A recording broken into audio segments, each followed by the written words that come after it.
The Journal of American Medical Association states that 94% of Americans are informed about organ donations and partially how they work, yet only 19% of this population is actually signed up towards being an organ donor or taking steps towards that position. Organ donations have several benefits, including they have no drawbacks, and it is one thing that you can do to help save many lives. Today I'm going to talk about several aspects of being an organ donor, which include the myths, how they save lives, and how easy it is to do to actually become an organ donor. I'm going to start off by trying to clear up a couple of myths that might keep some people from being an organ donor. One of these myths is doctors may not try as hard to save the life of an organ donor if they are in a situation where they need their life to be saved. This is actually not true because doctors and nurses often have nothing to do with organ transplants, so they would have no reason to act upon this myth. Also, the New England Journal of Medicine says that doctors are actually required to run more tests on organ donors to make sure that they are not alive before they begin the organ transplant process. Another myth is that you are not able to have an open casket ceremony.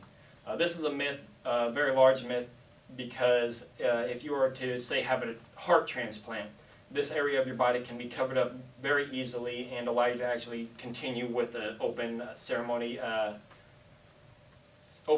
burial, which would be included after you have your organs transplanted. Another myth is that the elderly people with medical conditions are not able to be an organ donor. This is a myth because regardless of age or medical conditions, depending on how your organs are actually functioning will determine whether or not you are able to be an organ donor. So being elderly or having medical conditions does not matter so long as your actual organs are properly functioning. Because of all these common myths and many others, a lot of people overlook the benefits of being an organ donor. Some of the benefits is the National Network of organdonors.org says as many as 6 organs can be donated from people. These 6 organs, according to the poweroфyes.org, says that this can save up to 6 lives and actually improve up to 50 if needed. The poweroфyes.org actually also says that nationwide there are 100,000 people on the organ donation transplant waiting list. This number can be vastly decreased if we have more people on the organ donation list actually be willing to be an organ donor. Finally, I'm going to try and tell you about how you can become an organ donor. It's something that is very easy to do. One of the easiest ways is to actually just register online. One of the websites for Illinois is donatelifeillinois.org.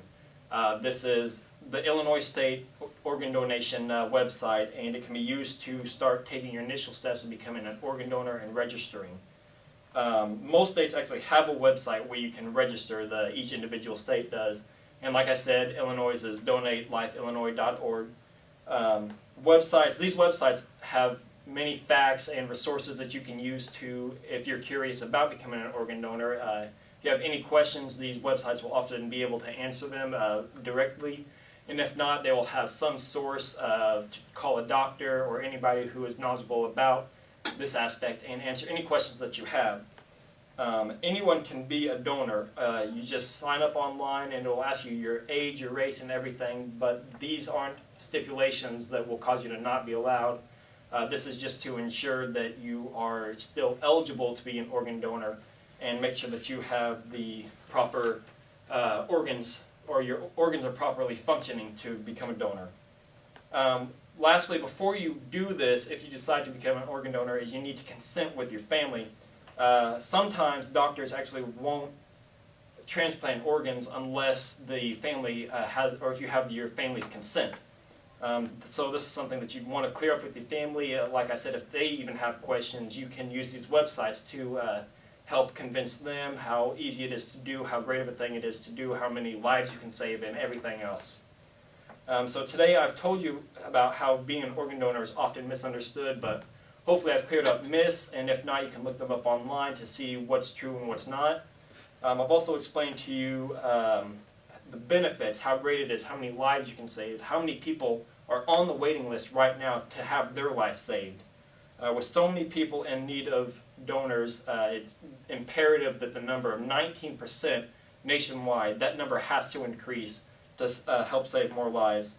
You could be somebody's second chance, and you could save somebody's life. So it is something that I highly recommend looking into and highly recommend taking steps towards becoming an organ donor. Thank you.